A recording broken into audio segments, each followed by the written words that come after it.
Let's give our warmest welcome to Dr. Hagiwara. Thank you very much. She's a postdoctoral fellow at the Kansas University Center.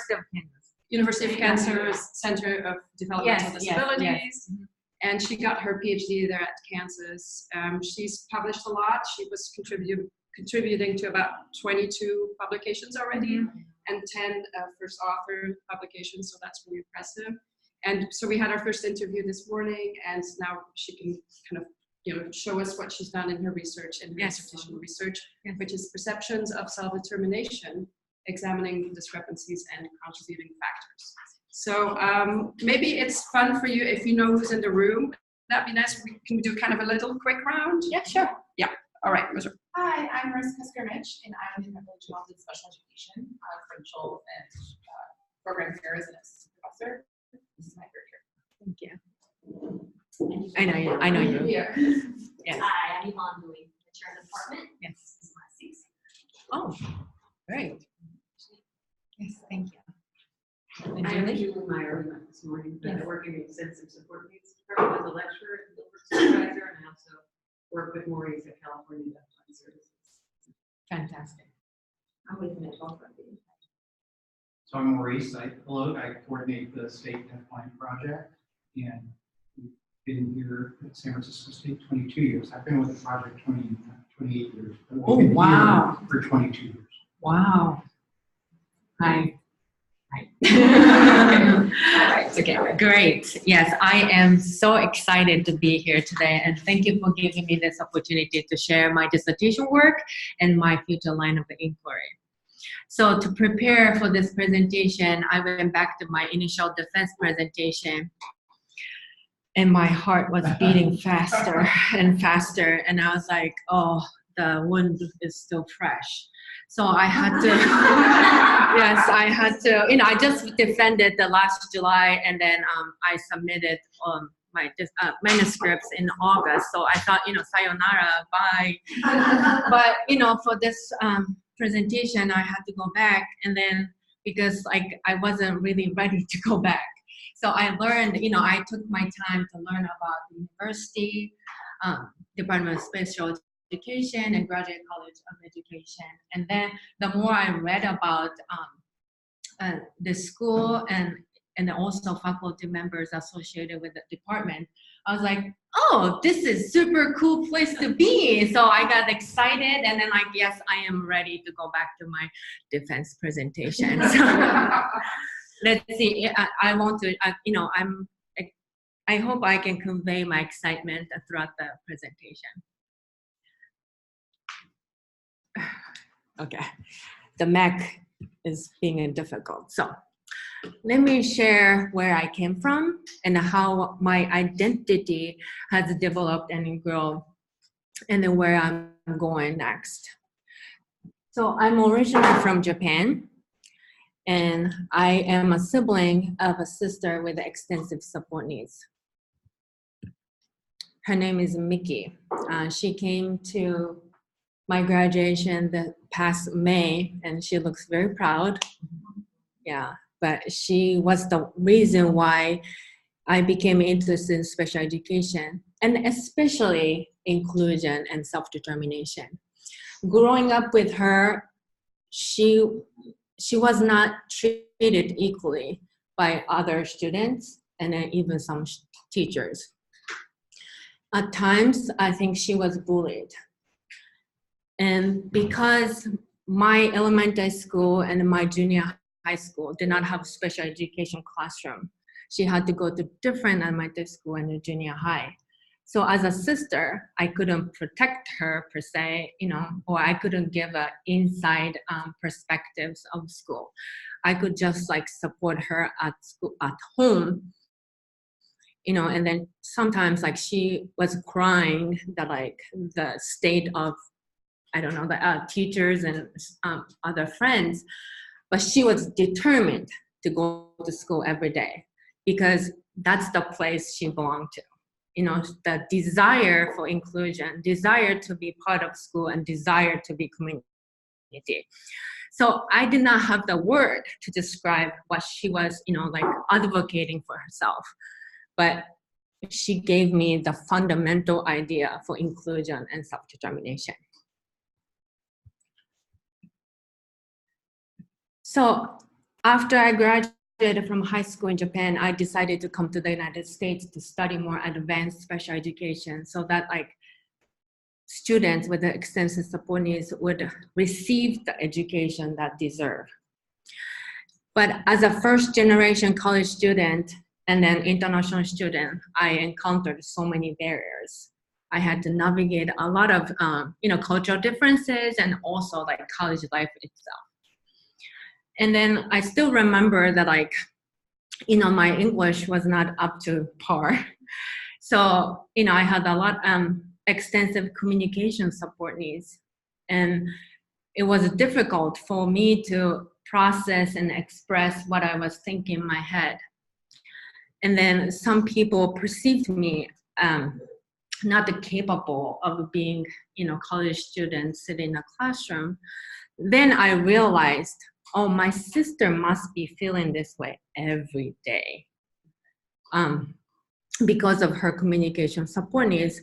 And then it was difficult, but still it was a precious experience for me to understand, not, exactly the same thing, but like, I thought, I really realized that like, my sister or other students with extensive support needs must be thinking a lot of things in their mind, but like they need the support to fully express their thoughts and opinions and participate in activities. So that really gave me great insight.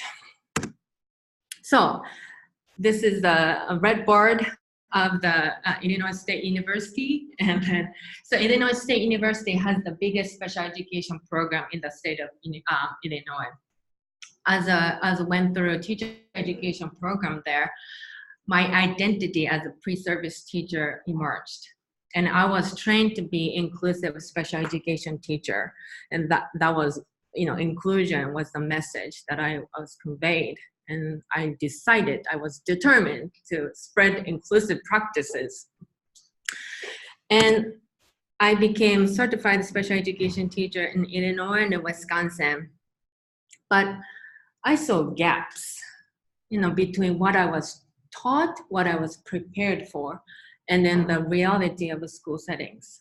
Like, for example, ASC device. I remember middle school students who had ASC device, not iPad, but like actual ASC device back then, because of their behavioral and support needs, teacher did not actually allow them to use ASC device. And I was like, ASC devices are there. Like, of course, when it gets broken, it's expensive to replace.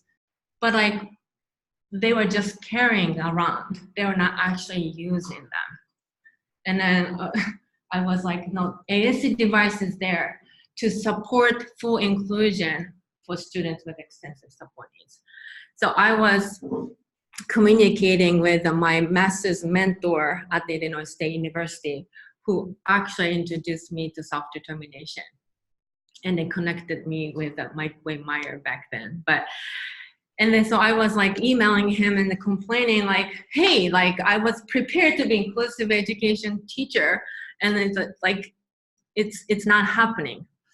So after a while, he said, okay, Mayumi, I think it's time for you to move on to a PhD program at the University of Kansas. So at the University of Kansas, I was at the extensive support needs specialization, focusing on promoting transition to adulthood as well as self-determination. And after 4 years, I stayed as a postdoc because I wanted to continue doing research in self-determination. And then here I am at the San Francisco State University. And I'm really grateful that San Francisco State University is a part of my journey to become teacher, educator, and a researcher. And let me grab water before going. Okay.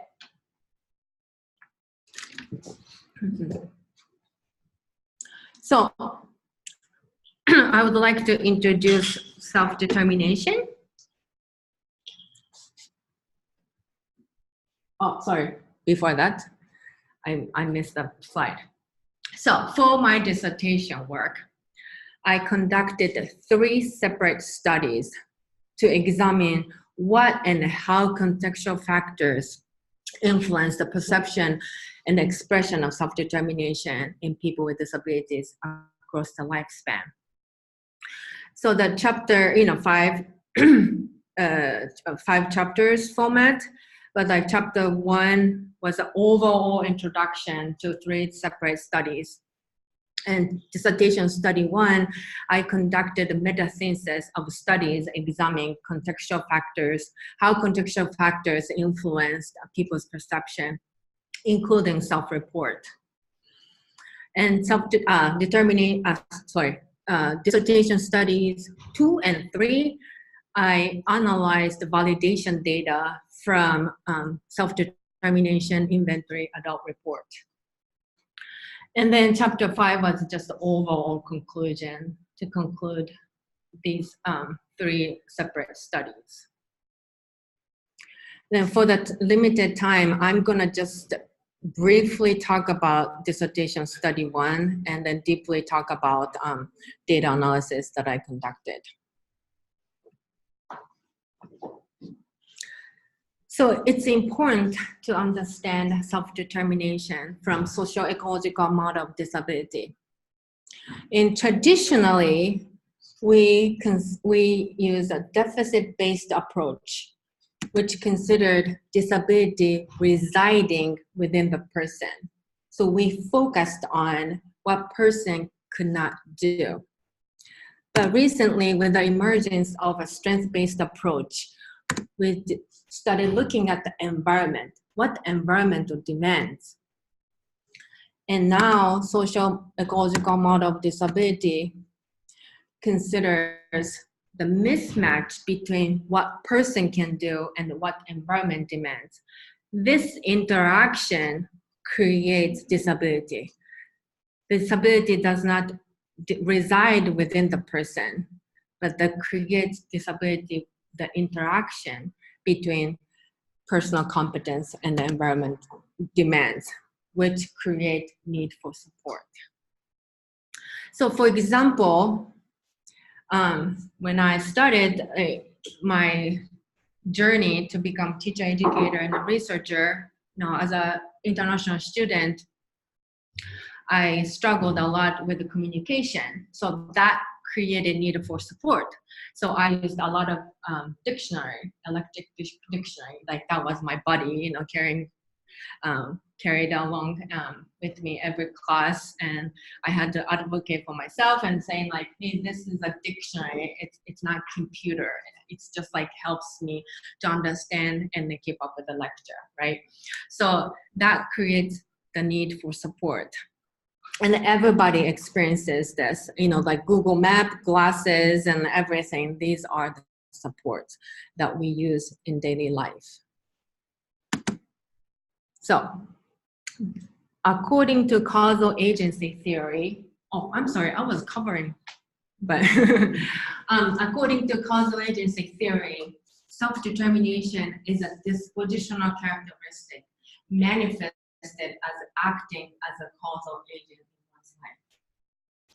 So it's not skill. Everybody has this dispositional characteristic.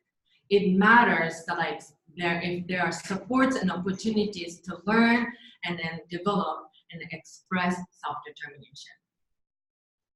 And people who are causal agents make or cause things to happen in their life because they are goal chasers.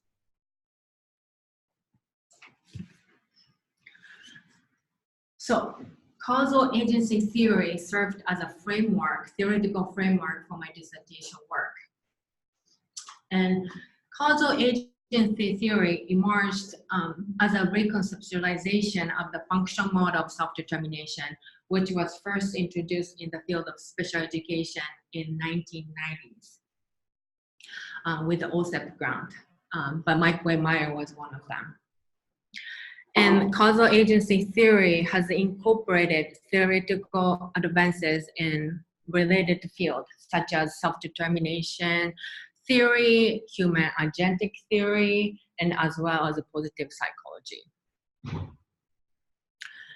I want your attention to these 3 essential characteristics of self-determined action because they are the essential part of my data analysis. Volitional action is, has that intentional action, which is like in a way is to decide. So people have skills to decide goals based on their preferences and interests and values. The second essential characteristic is agentic action. You are the agency to act. So to act, like set the pathways to achieve your goals through navigating barriers that you encounter while you try to achieve your goals. Lastly, but not least, action control belief is to believe. Believe that you can decide and believe that you can act. So feeling the empowerment. Positive outcomes linked to higher self-determination. So we know from the research that people with a higher status of self-determination achieve many things. For example, advancing to post-secondary education, obtaining community integrated employment, and a feeling of empowerment. One study shows that when high school students exited high school, when they demonstrated higher self-determination, up to 2 years, their level of self-determination maintained, and they achieved greater things, including post-secondary education and community participation. However, we cannot dismiss the importance of contextual factors. Contextual factors include personal and environmental factors.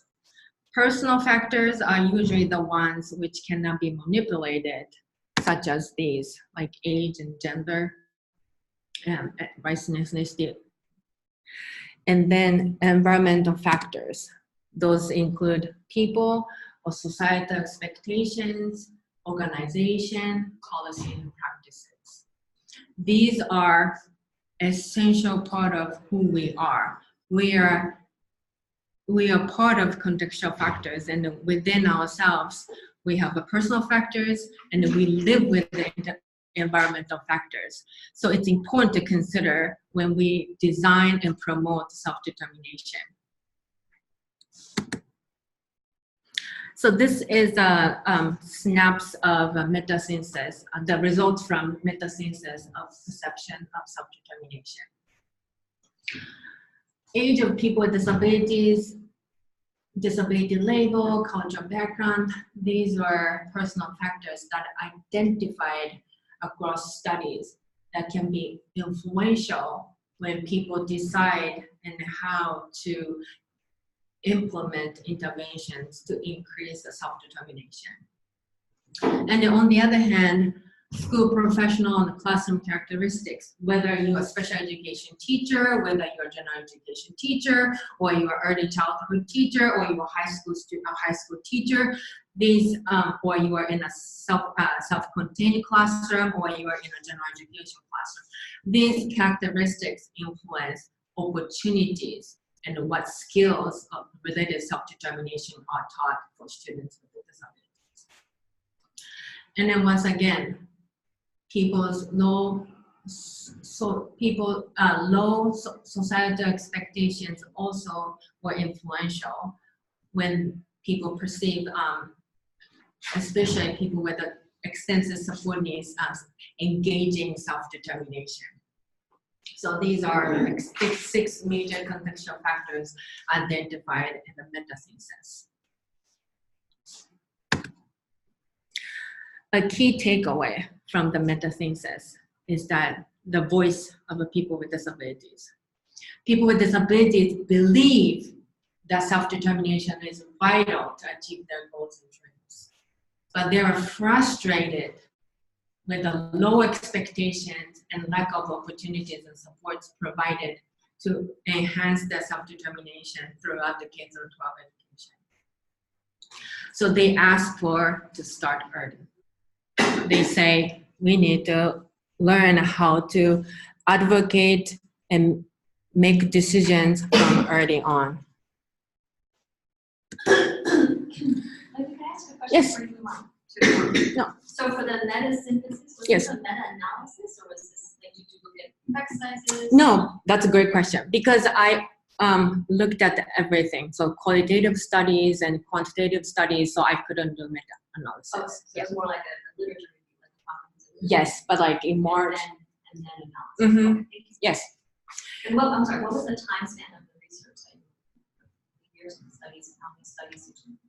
Yes, 20 years.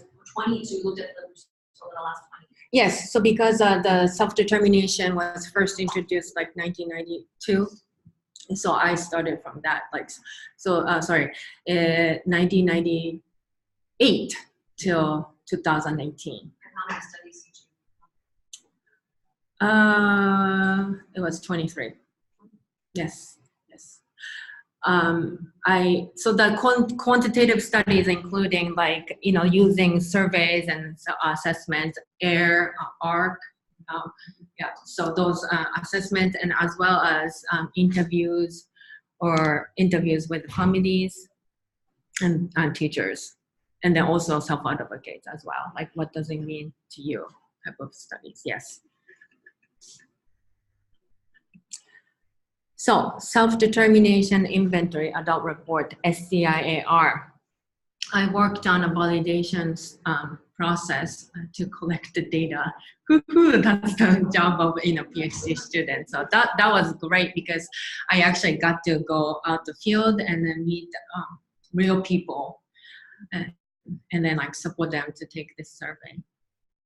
But self-determination inventory, SDIAR, has 21 items, which ask, ages 18 and adults ages 18 and over, with or without disabilities, to respond to questions about how they feel about their ability to be self-determined, which takes about 10 to 15 minutes to complete, which is online. It's all online. So that allows this the survey takers to access multiple accessibility features, including in-text word definitions and audio playback.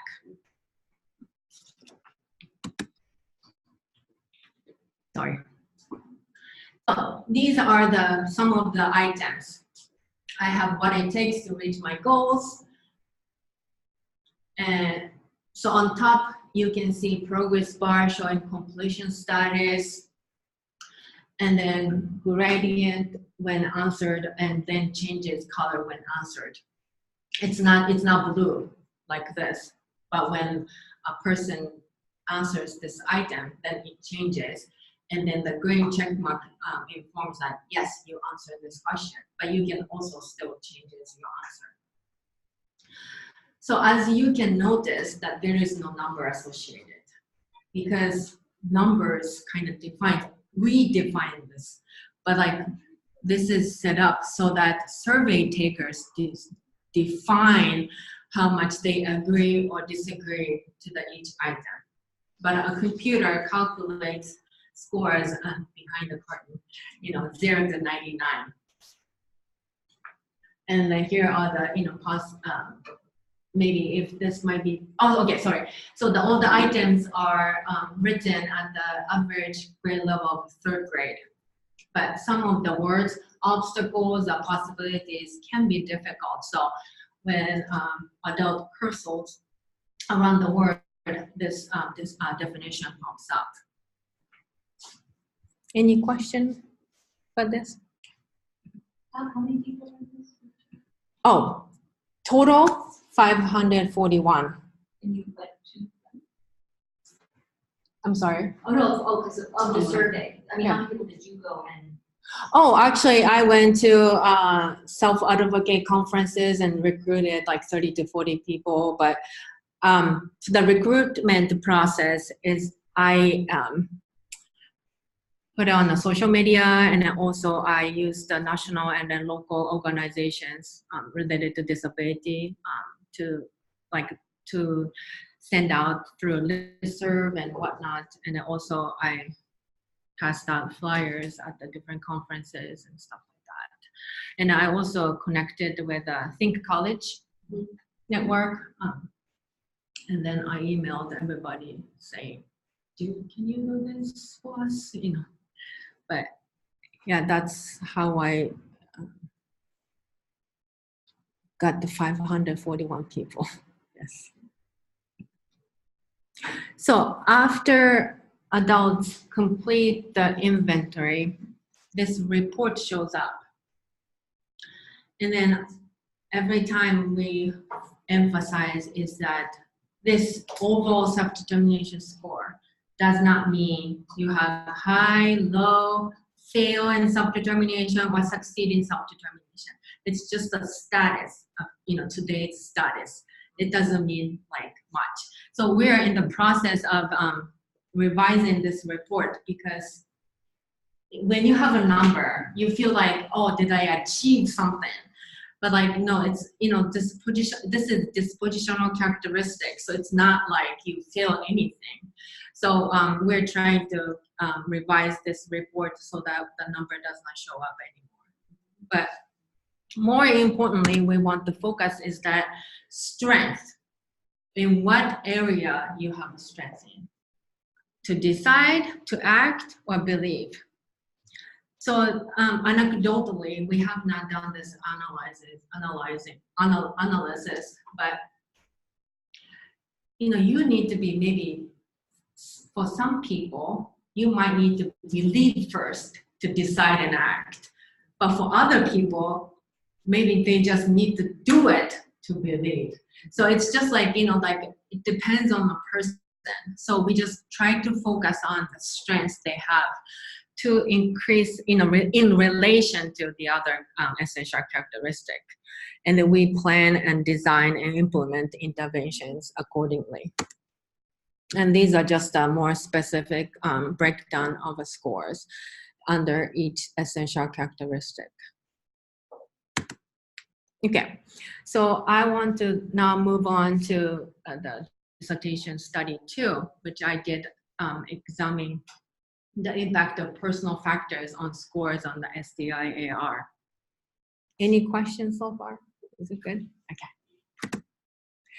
So the research question, the purpose of examining the impact of personal factors on self-determination adults with disabilities on SDI-AR was to understand, how, because this was a validation data, so we have not done this before, how adults with, without disabilities, how they perform on the SDI-AR.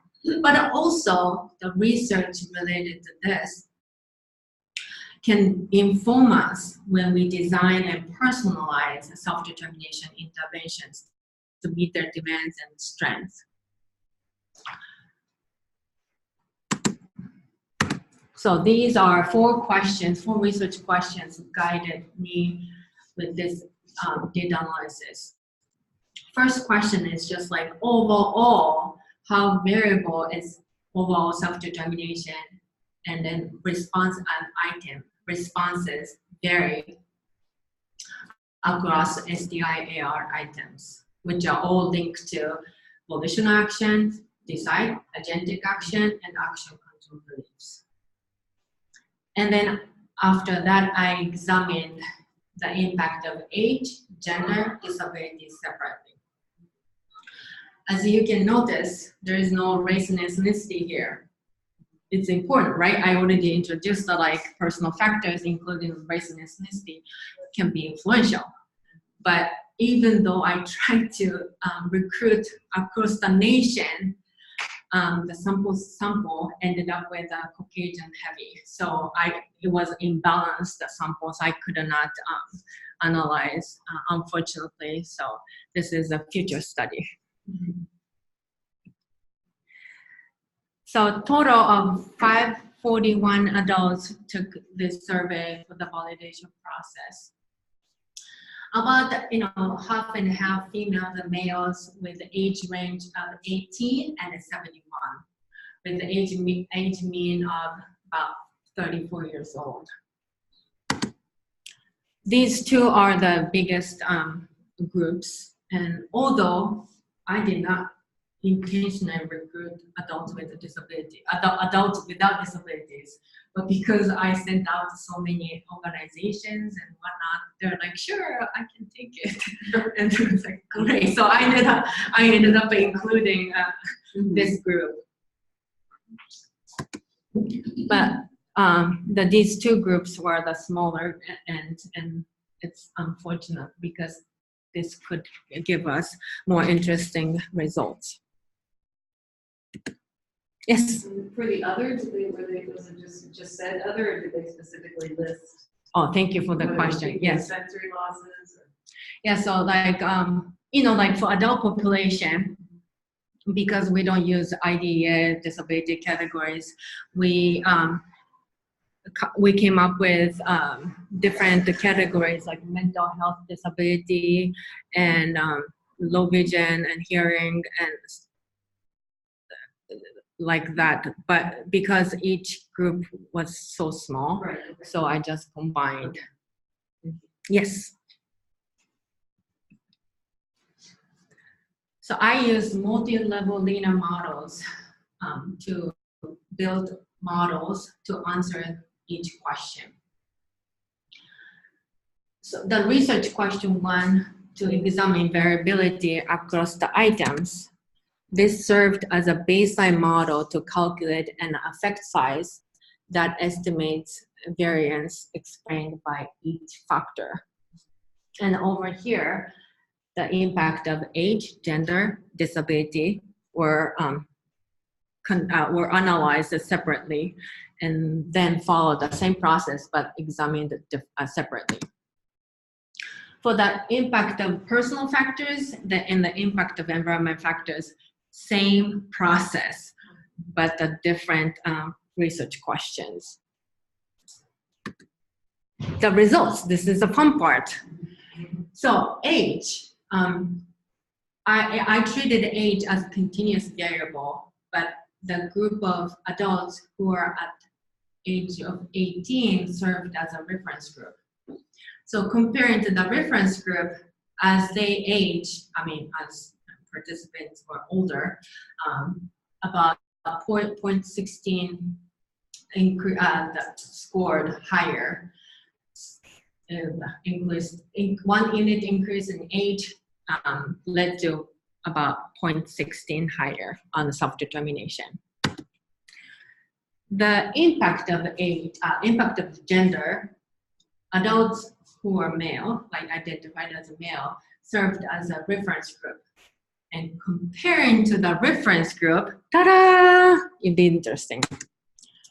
Close to 4 points, females scored higher.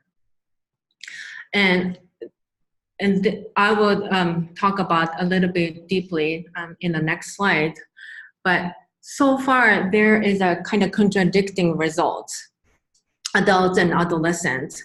So some studies find no difference, and other studies found some differences. So this was an interesting result. So maybe that means that females felt more self-determined. Yes, yes. Yeah, thank you for the clarification. So for the impact of disability, I'm sorry, I'm covering the screen. The adults without disability served as reference group. And comparing to the reference group, these two groups, adults with learning disability and adults with intellectual disability, scored significantly lower. And then although adults with autism and adults with a physical disability scored lower, but there are no significant differences. So overall, older adults scored higher than younger adults. However, on one item, older adults scored lower than young adults, which was to, I have what it takes to reach my goals, linked to believe. And possible explanations to this phenomena based on research is that maybe females face more complex choices and decisions related to life and environment demands than younger adults. So which led them to feel lack of skills to navigate these environment demands and achieve their goals. So in the future, ongoing work should explore the impact of transition throughout adulthood, and also conducting longitudinal study to follow adults to investigate changes in scores. In general, females scored higher on SDIR compared to males. Maybe because society expects them to act, to engage in multiple responsibilities across work and work and home, which requires them to multitasking, navigating through decision-making and problem-solving situations. However, I did not examine the interactions between gender, disability, or age. So this is just general explanation based on existing research. But in the future, it's important to explore specific mechanisms for these differences in self-determination across females and males in adulthood. In general, adults without disabilities scored higher on the SDIAR compared to adults with disabilities.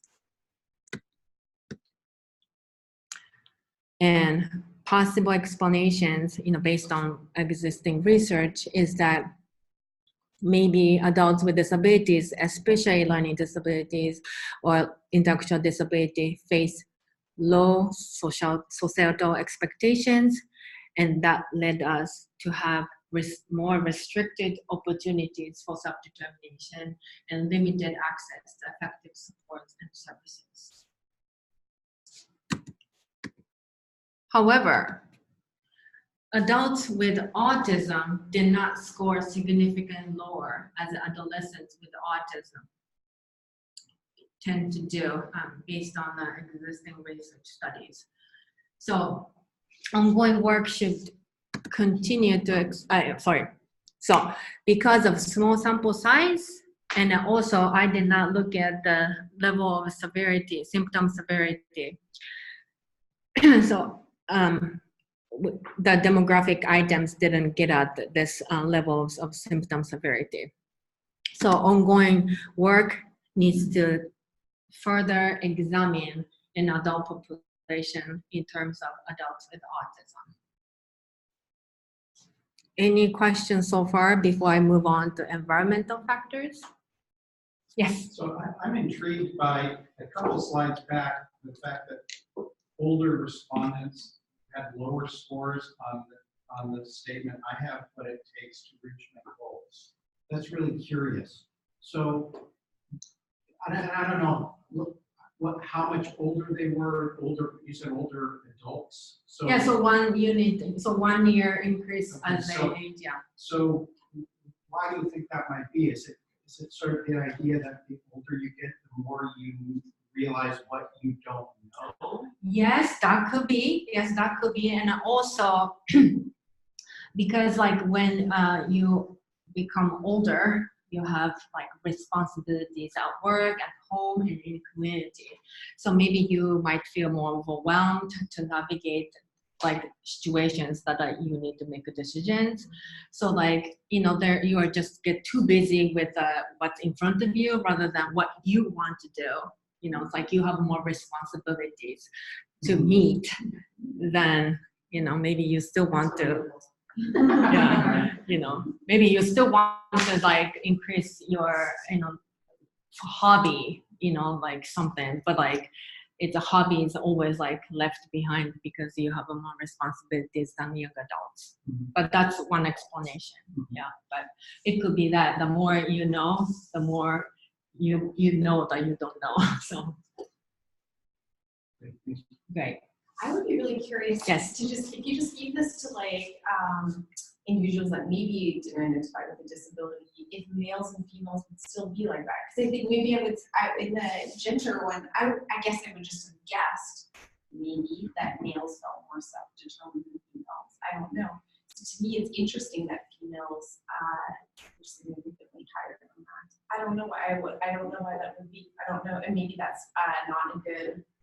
I don't know. Would you guys have guessed that males would have had more self-determination than women? I don't know. I'm not sure. I think it would be really interesting to look at the interaction between Yes. gender and age, because I think younger males feel less self-determined than younger females.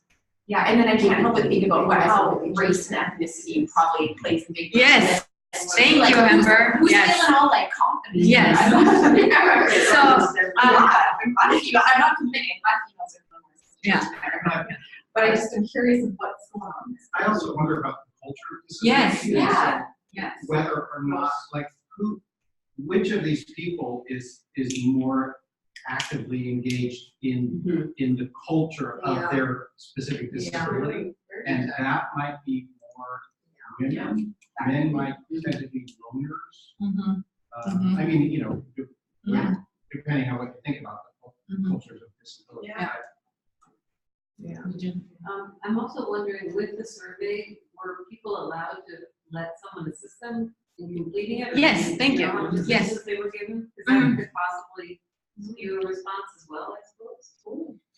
So I was gonna talk about it later, but like full disclosure. So I went to self-advocacy conference to recruit people with extensive support needs, and then also they usually come with their support providers.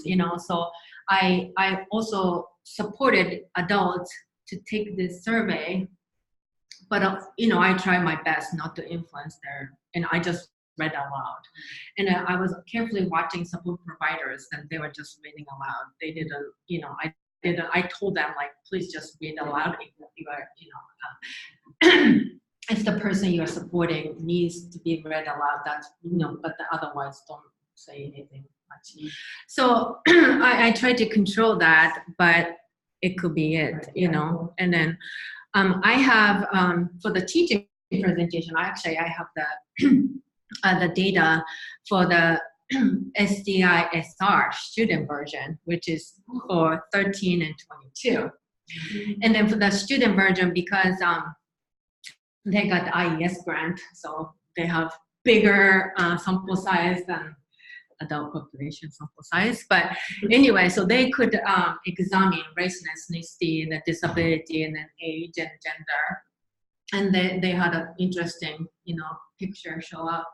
Just because of the same disability doesn't mean anything. Same disability label, race and ethnicity, and male, female, and age did, interact with each other. So this is the beauty of intersectionality. But for us, for researchers or teacher educators and whoever support students and adults with extensive support needs, we need to be conscious about intersectionality of personal factors and environmental factors. Yes. So I'm going to go on to that's dissertation study 3, which I examined the impact of environment factors. This is more interesting for me, but so, when I moved on to this analysis from the personal factor, I was gonna use the same sample. But when I took a look at the demographic data closely, it was obvious that adults without disabilities did not have a guardian, did not work at the community workshop, and had a higher education status, and they tended to have full-time job. So it was not even comparable to do comparison. So I only focused on adults who identify themselves with intellectual development disabilities. And then, like I said, I followed the same process, but the different research questions. So I examined the impact of level of education attainment, employment status, living arrangement, and having a legal guardian. So it became, the smaller sample size of 322. But the ratio between females and males stayed about the same, with the age range of 18 and 71, with the age mean 34 years old. Yes. So the individuals with physical disabilities, vision loss, and hearing loss, these are all people with extensive support needs as well. So they might have had an additional disability, or these, or you. They are just primary disability. Okay. So on the survey, you can identify primary primary disability, and then the other disabilities. But I followed with primary disability. Yes.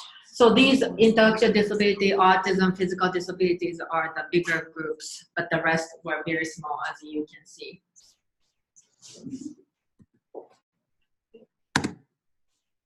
And like I showed you this slide, I just wanted to show that I did follow the same process of building models.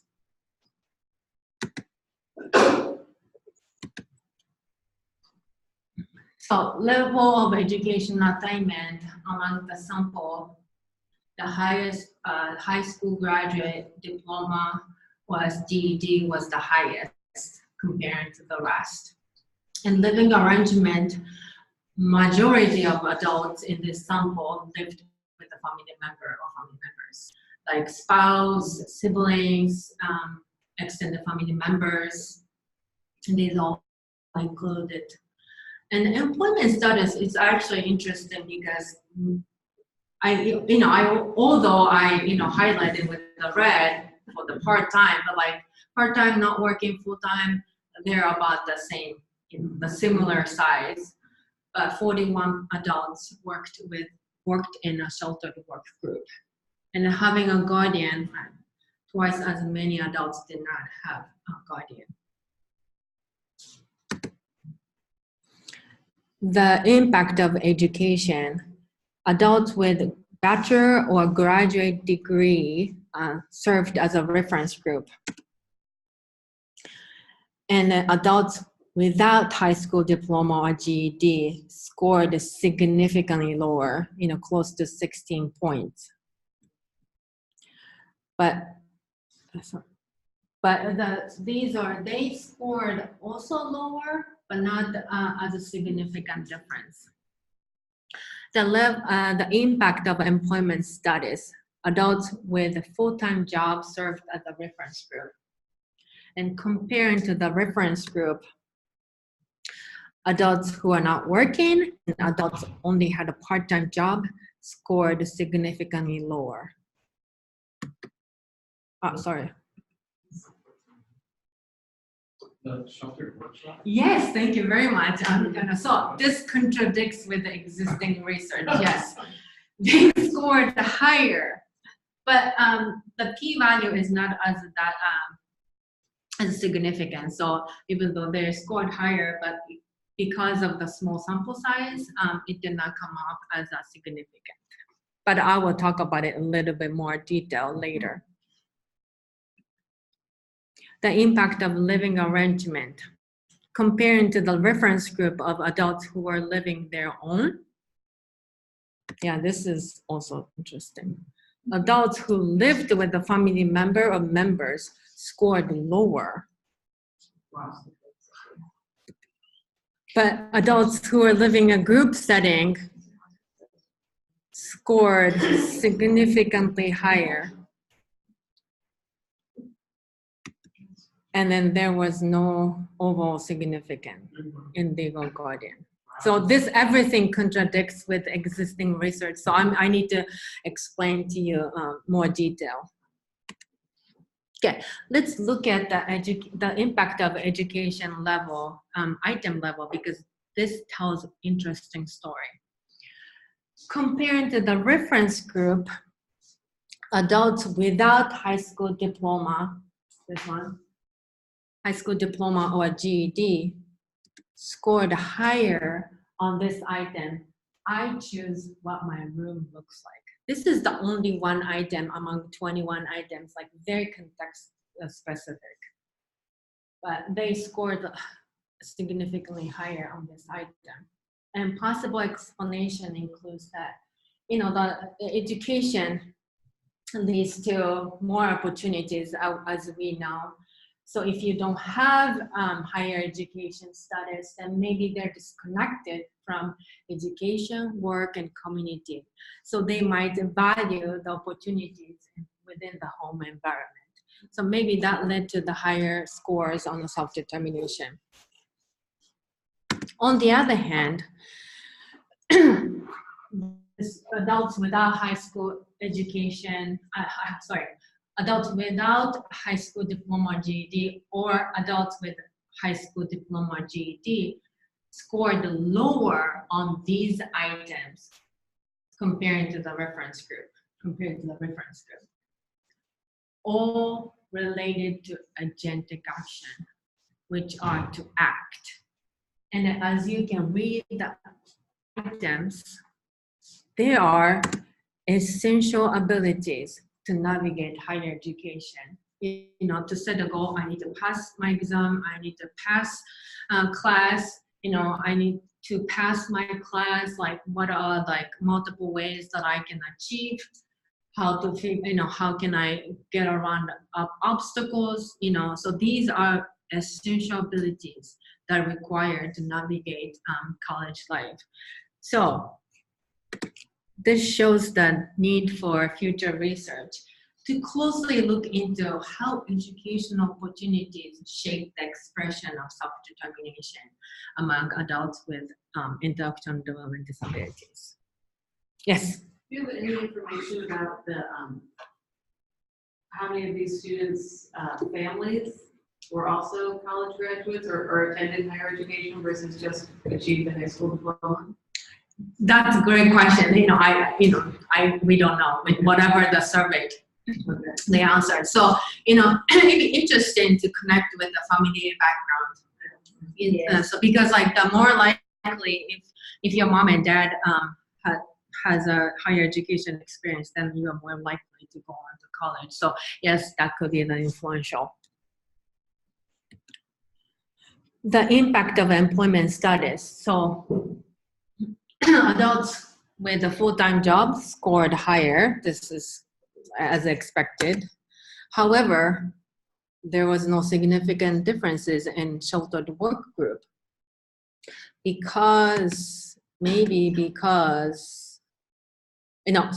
So previous research shows that adults working in a sheltered work group, they tend to demonstrate lower levels of self-determination. So when I got this result, I'm like, oh my gosh, did I do something wrong? No, I did follow every step away. But the limitations, once again, as you might remember, I only had 41 adults who worked at the community work sheltered work group, a sheltered work program. And then I recruited them at the self-advocacy conference. So, in the future, longitudinal study needs to take place to examine the impact of participating in self-advocacy activities, and then to the degree to which knowledge and skills from self-advocacy activities generate other contexts.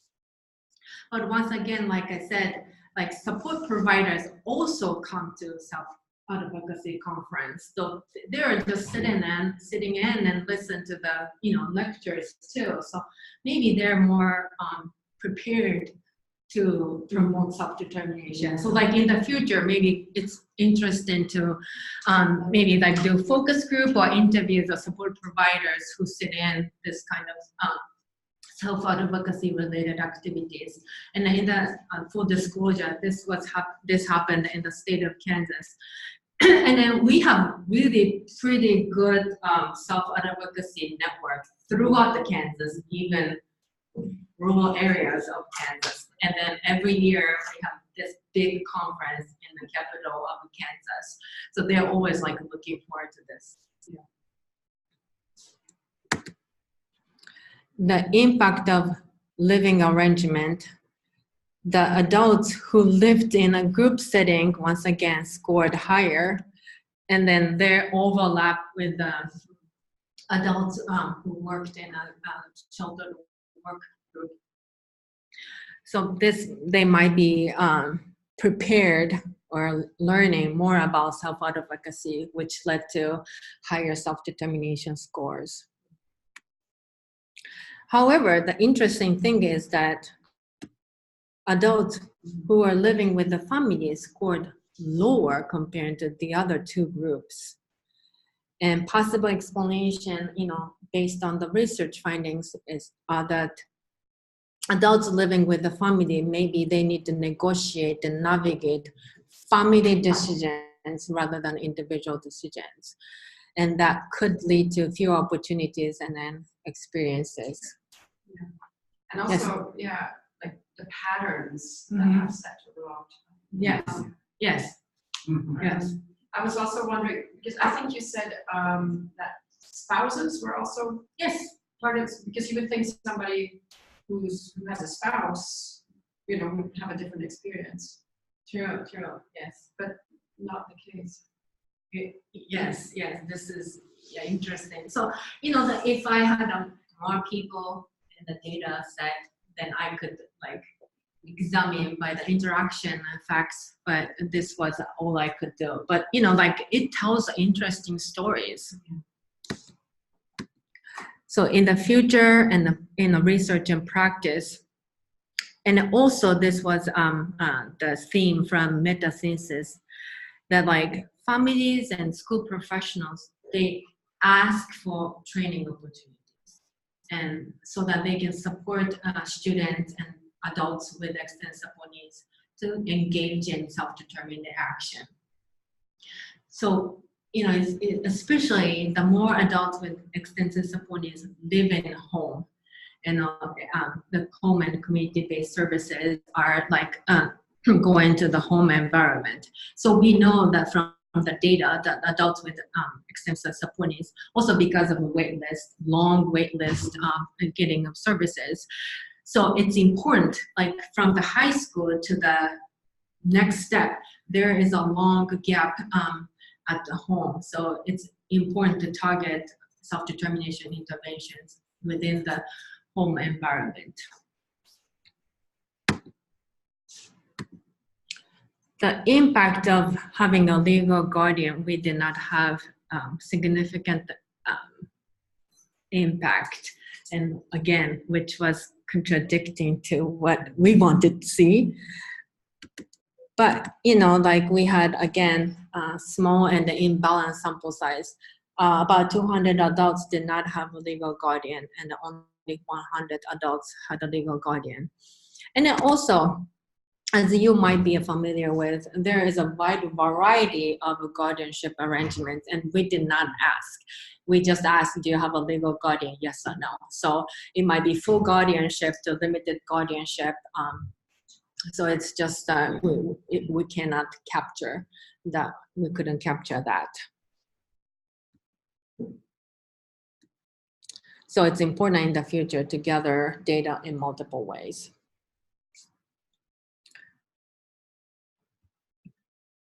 So why these findings are important, especially K-12 education? Why is this? This research finding shows that there are ongoing disparities in self-determination across adulthood, as adolescent research studies show. So throughout the life, there are discrepancies in self-determination. And then we know that significant yet complex impact of contextual factors on self-determination. And then these are important considerations when we talk about K through 12 education, because self-determination is one of the key predictors to success after high school.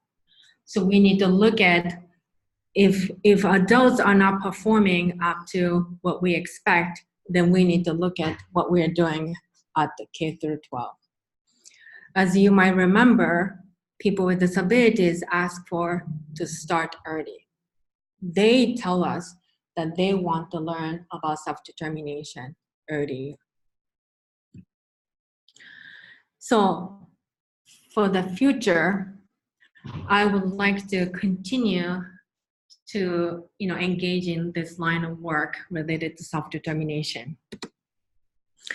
The self-determined learning model of instruction, SDMI, is an evidence-based intervention to promote self-determination as well as a goal-setting skills and abilities among anybody. So, and this is the model, SDMI model. There are 3 phases. Phase 1, set a goal. Phase 2, take action. That during phase 2, we come up with a plan and dates and self-monitoring strategy and whatnot, and then come back to phase 3 and evaluate what have I achieved. Did I achieve a goal? Did I achieve an action plan? And then depending the answer, we go back to adjust a goal or adjust the plan, or we set another goal. So it's like, the self-determination is a sequential process. It's never like, okay, now you're self-determined, you're ready to go. No, it's a sequential process. And then because of the, voice from people with disabilities emphasizing to start early, I want to bring down to this practice in the inclusive early childhood elementary school.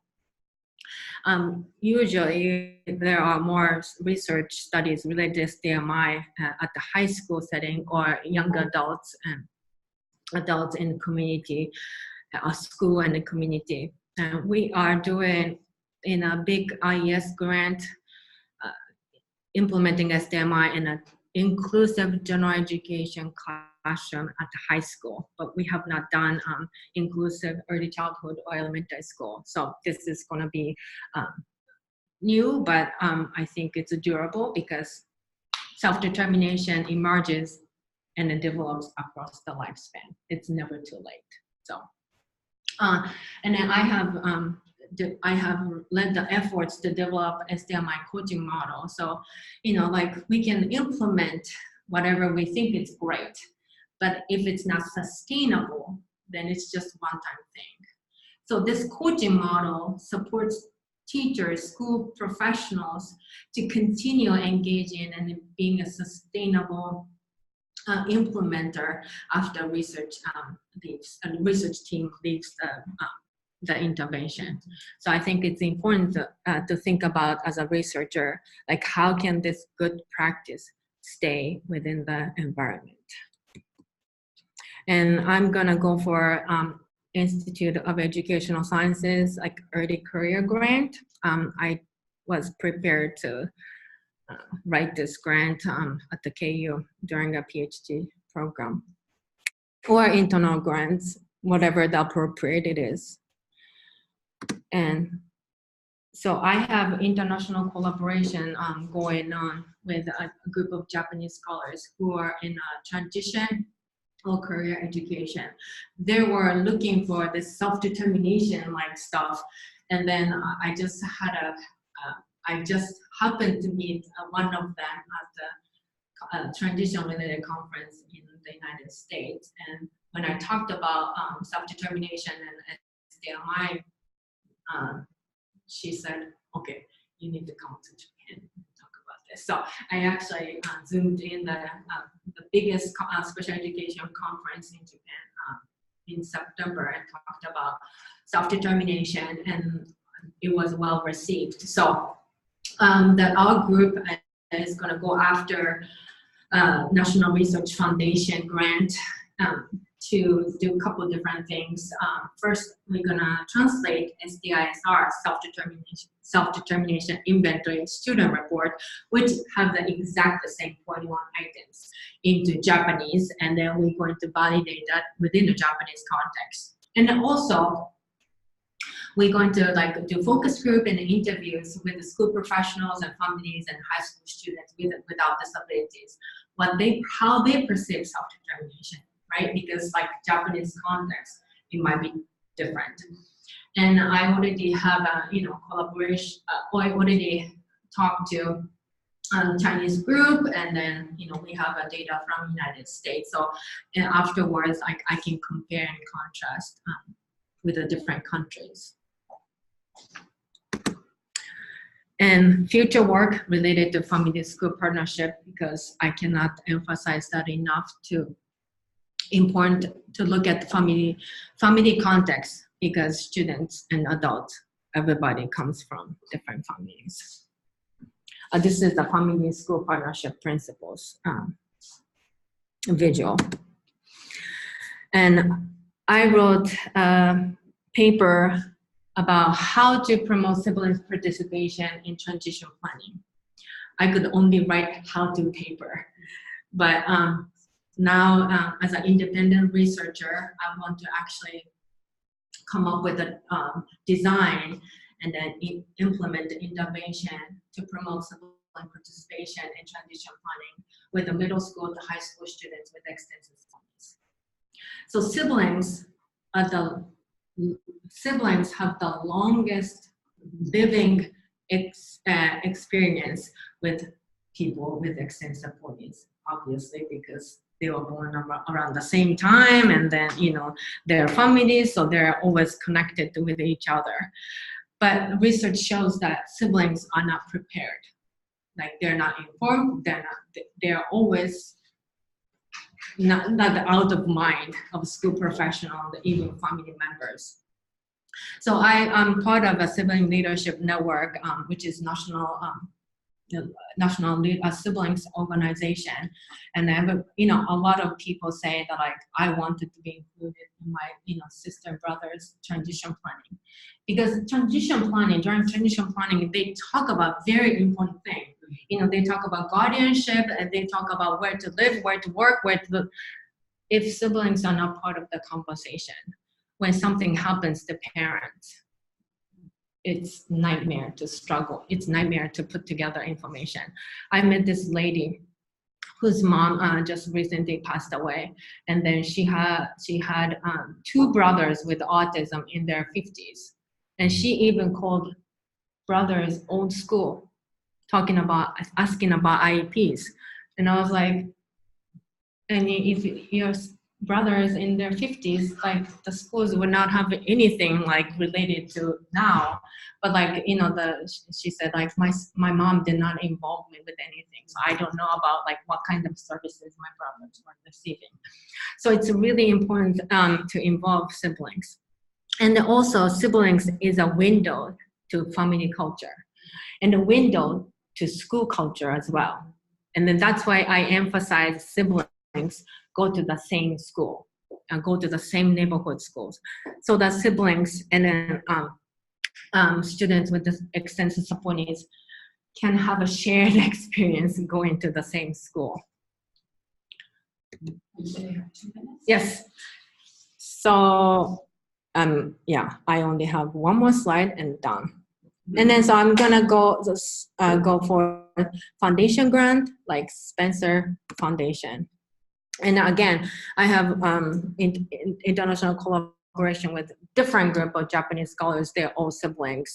And then I'm going to compare the results from surveys related to sibling experience in Korea and Taiwan, and they're also all siblings. So, how can I contribute to San Francisco State University? I can show my commitment and knowledge and expertise to promote the education of students with extensive support needs and their families across the lifespan through teaching, research, and service, and the community itself. So I really think this is a wonderful place for me to grow and as a teacher, educator, and an independent scholar. So thank you for your opportunity. Thank you for your time. Thank you. Can we stick around for a couple more questions? Okay. Any questions? Or comments? I guess just a comment, I really appreciated when you started talking about the family and the sibling relationships. Just coming from early childhood, we involve families a lot. Mhm. And so I think it's important, as you said, the individuals from your surveys were asking for this information sooner and earlier in their educational career. So I think it's important in that context to involve families and siblings.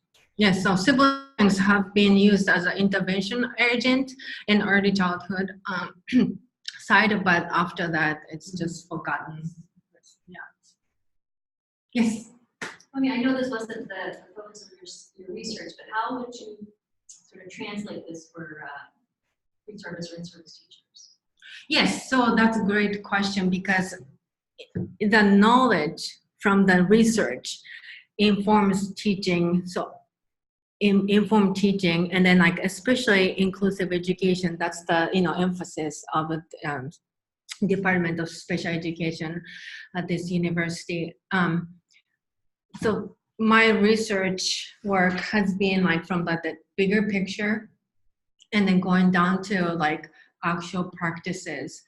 I can teach pre-service teachers, give them messages as well that like, why this is important, why inclusive education, why this differentiated instruction, why peer-mediated intervention is important, why co-teaching is important, why working with school professionals is important because of this big picture, right? To achieve the big pictures, we need to have like small puzzles, pieces like working really hard. So my research did not like really show that really connecting with the inclusive practices, but I can give the bigger picture so that they can have higher expectations for students with extensive support needs. And then I can definitely, I'm prepared at the ISU and also KU that like inclusive practices in terms of like toolbox of inclusive practices. Yeah. Student-led IEPs. Oh yes. So okay, great. So student-led IEPs is also part of self-determination. So yes. I have a question. First, I want to thank you for your presentation. Yeah, thank you. So your sample and your scholarly experience comes from Kansas, not your sample, but your experience. And the sample was very homogeneous. Mm-hmm. And it's a very different cultural reality here. Mm-hmm.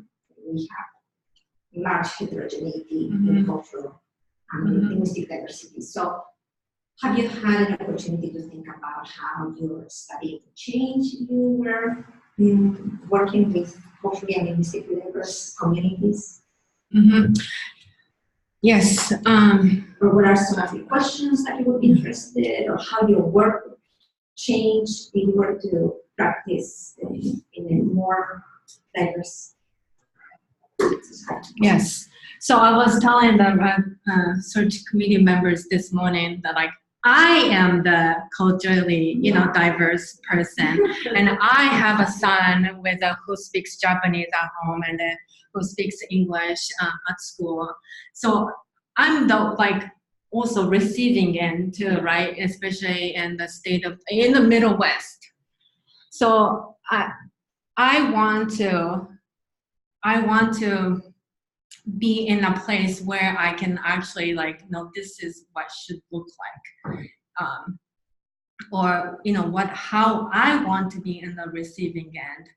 And then I'm excited to actually have a diverse responses of this, even survey or any interventions. I emphasize, I couldn't talk about it, but family school partnership will bring to the naturally, if you listen to families and the school professionals, have to come up with culturally sustaining implementation strategies. But for the different project, for the different IES project that I'm managing, we did a focus group with school professionals at the elementary school. And then like we talked about support planning to promote inclusion of elementary school students with extensive support needs. And then none of the teachers, except for one, talked about family. All those supports planning is happening at school, but it cannot happen only at school because students come from home and then stay at school like 8 hours a day. So whatever the support planning or interventions need to be culturally sustaining so that students don't, the intersectionality I was talking about, that like students don't, come to school as just only with extensive support needs label. They come with like all different cultural aspects. So I am, but like, so in the Midwest, I feel like I'm talking to the wall because, it's not very diverse. So they think that like, yeah, it sounds cool, but like when it comes to like actually practicing, so like I feel like I'm just like talking to myself. Yeah.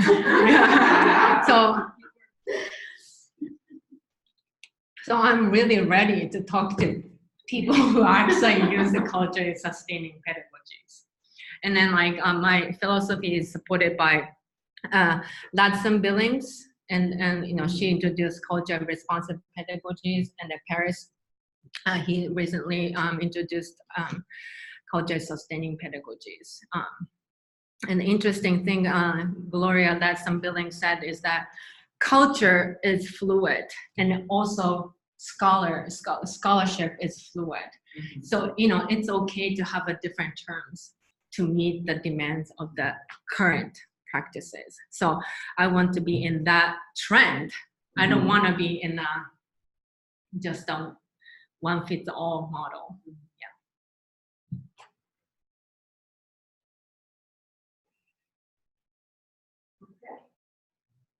Thank you. Thank you.